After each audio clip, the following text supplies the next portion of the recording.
What is going on, everyone? It is your boy CJR Sports, and today we're coming at you with a fantasy football video. So today we're going to be doing a 12-team mock draft on Sleeper, but we're going to be doing it from the number 1 spot, the 1-1, as you can tell. And with all my mock drafts, unless we get to the ones later on in the season, we'll be not doing any kickers or any defense. We added an extra flex spot and 5 bench. We'll be going through every single pick, why I decided to choose them, and a few strategies that I'm really going to go for this season. So let's start the draft and let's get right into it. The 1 spot. For me, it is so easy to decide this year that it's going to be Jonathan Taylor. I love CMC as a player, and I love Derrick Henry as a player, but Jonathan Taylor, CMC and Derrick Henry are both coming off injuries. Jonathan Taylor being healthy all season. If he can stay healthy all season, I know I'm going to have a surefire top 3 to 5 running back. If he has a little bit of a less production than he did last season, he should be in the upper echelon of running backs. CMC has been hurt the last couple of seasons, but if he can stay healthy, he will be the number 1 player in fantasy football by the end of the season. That's a non-quarterback, and I really do believe that, but it's health, and for the last 2 seasons he has not been healthy. Derrick Henry, I think it's going to be in the upper echelon with Jonathan Taylor if he can stay healthy. And Tennessee went with a whole new style of offense. No AJ Brown, no Julio Jones. They added Austin Hooper, who's a great run blocking tight end. Robert Woods in there, Traylon Burks. So I don't know what Tennessee's gonna look like. They drafted another running back in the 3rd round, so I'm just going to go with Jonathan Taylor, not think twice about it, take the best player, in my opinion, on the board, and form my entire team around Jonathan Taylor. Cooper Kupp was the first receiver off the board, then Justin Jefferson and Devontae Adams in that order go off. To me, I'm hoping for Saquon Barkley, Javonte Williams, or Aaron Jones, and none of them actually fall to me. I was really hoping to go back-to-back, maybe even 3 running backs right here. But with all those running backs coming off the board, it really gives me an option to take CeeDee Lamb at this turn right here.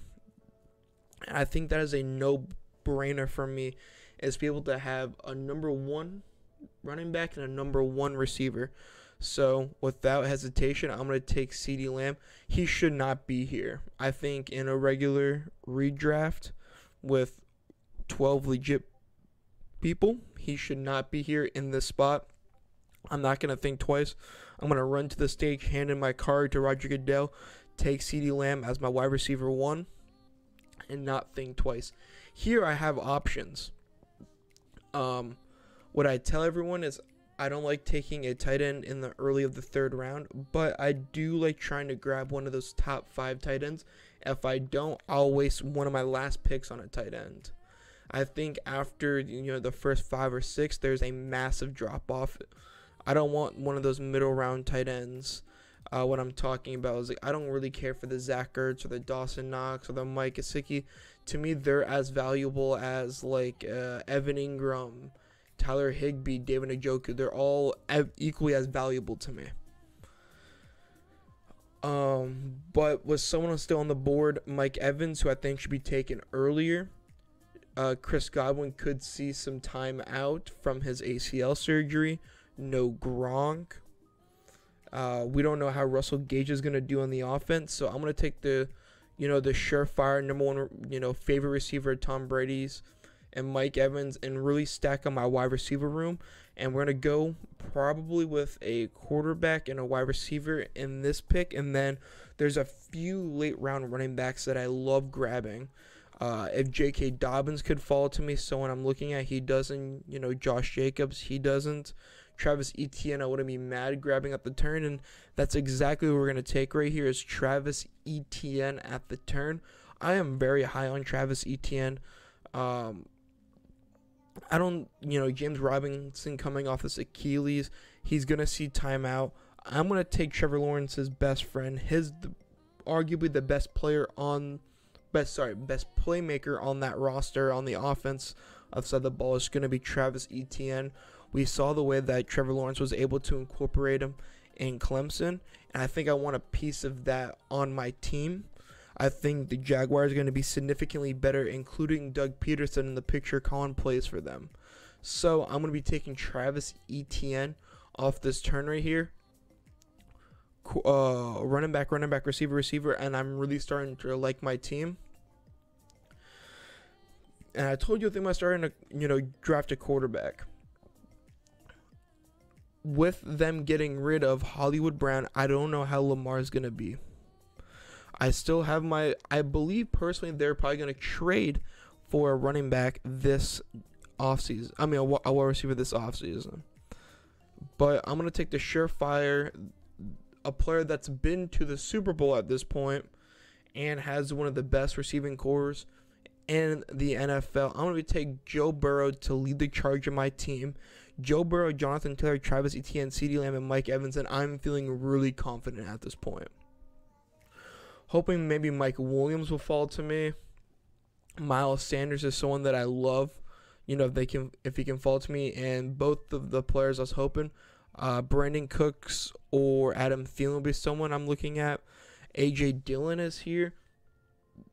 One of the players I just said, Adam Thielen, he's on the board. And I really like Adam Thielen. I mean, he is with Kevin O'Connell, the new head coach, and going to be the play caller for Minnesota. They're going to want to air out the ball the way that they were when he was with the Rams with Cooper Kupp and Odell Beckham Jr. I feel like they're just going to be able to want to throw the football. And having two stud receivers is the best option for that. So no questions asked as my first flex spot. And if one of my receivers on bye, I know I'm going to be able to be confident to start Adam Thielen. And someone right here that I think it's a little bit undervalued is Kareem Hunt. I'm going to take Kareem Hunt here. Nick Chubb is going to be banged up. He's going to get a lot of the workload. And when they're going to need someone to catch passes out of the backfield, they're going to call in Kareem Hunt. They're going to call his number to come in. He's going to be a PPR stud, have him as a flex. When Nick Chubb gets hurt, he's going to be the bell cow back.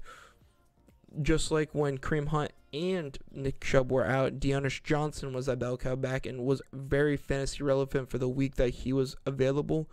Just like that, you can see Nick Chubb getting banged up for a couple weeks, a week or two here, a week or two there. Questionable here a week. So Kareem Hunt is someone I can have on my bench and or my flex. He is flex worthy week in and week out. He has the ability to take a handoff 75 yards to the house, and he has the ability to take a screen pass 75 yards to the house. Having that on my team and the handcuff to Nick Chubb to a very run heavy offense, I want that a part of my team. And he could be trade bait as someone that wants Nick Chubb. Nick Chubb gets hurt, his stock becomes as high as a running back one, and people will pay big money for that. So with me already having 3 running backs, 3 receivers, a quarterback, this is where I kind of start looking bye weeks. One of the players that I'm always grabbing right here is James Cook. He was gone. Tony Pollard and Rashad Penny are all players I'm taking at this turn right here. None of them were available to me. A tight end that kind of fell to me that I wasn't expecting, Zach Ertz is here and Gabe Davis. I could grab my tight end right now, and I think that's what we're going to do. We're going to take my tight end right now with no DeAndre Hopkins for the first 6 games. I'm going to take, a possible tight end that you could take in the 5th round with production over the first 6 games. And I know how productive he's going to be for the first 6. What I can do is then look to trade him, week 4, week 5, and see if I can go get like a TJ Hawkinson or package him and, Adam Thielen up for Kyle Pitts, somewhere along that line.